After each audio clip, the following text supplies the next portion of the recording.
बिस्मिल्लाहिर्रहमानिर्रहीम। अस्सलाम वालेकुम। मैं हूं डॉक्टर ज़ियाउल्लाह खान गाजी। मैं आज आपको होम्योपैथिक की दवा नेक्स्ट मॉस्काटा के बारे में बताऊंगा।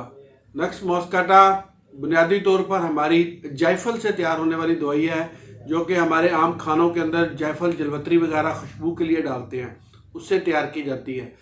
इसकी बड़ी अहम अलामत खुश्की है, मुंह की खुश्की। अगर किसी को मुंह बहुत ज़्यादा खुश्क हो रहा है तो वो ये नेक्स्ट मॉस्काटा को इस्तेमाल कर सकता है। इसके साथ साथ ये दिमागी खुश्की की भी दवाई है, और ये उन मरीज़ों की दवाई है जो बातें भूल जाते हैं। अगर आप उससे किसी चीज़ का सवाल पूछ रहे हैं तो वो भूल जाते हैं कि इसका जवाब क्या देना है, सोचने के बाद इसको जवाब देते हैं। ये नेक्स्ट मॉस्काटा की भी बड़ी एक अहम अलामत है। यानी आप कह सकते हैं कि गैर हाजिर दिमाग, जो यानी कि एब्सेंट माइंड जो पर्सन होते हैं, उनके अंदर नेक्स्ट मॉस्काटा इस्तेमाल करवाई जाती है। अब मुंह में खुश्की के बारे में जब कोई मेडिसिन के बारे में अलामत आती है तो फिर फ़ौरन ख्याल आता है कि अगर मुंह में खुश्की है तो उसको पानी की प्यास भी लगती होगी।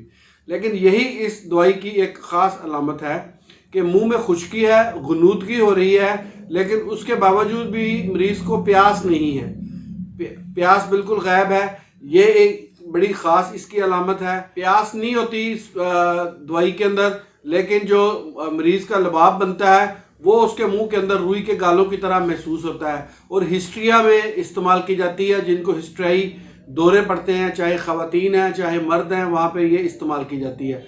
यानी इसकी ख़ास अलामतें गुनूदगी, मुंह के अंदर खुश्की और प्यास का ना लगना, बिल्कुल प्यास नहीं होती इसके अंदर। तो ये इसकी ख़ास अलामतें हैं। अगर ऐसी अलामत हो तो आप इसको 30 के अंदर इस्तेमाल करें। चंद दिनों में ये खुश्की भी ठीक हो जाती है, और वो जो एब्सेंट माइंड है, यानी कि बार बार भूल जाते हैं चीज़ों के बारे में, उसके लिए भी ये इंतहाई मुफीद है। यानी कि स्टमक के हवाले से ये बेहतरीन होम्योपैथिक की एक मेडिसन है। इसके अंदर मरीज़ को बदहज़मी भी होती है और गैसेस वगैरह भी इसके अंदर पाई जाती हैं, लेकिन जो ख़ास अलामतें हैं वो मैंने आपको बताई हैं, उनके ऊपर इसको प्रिस्क्राइब किया जाता है। बहुत शुक्रिया। अल्लाह हाफ़िज़।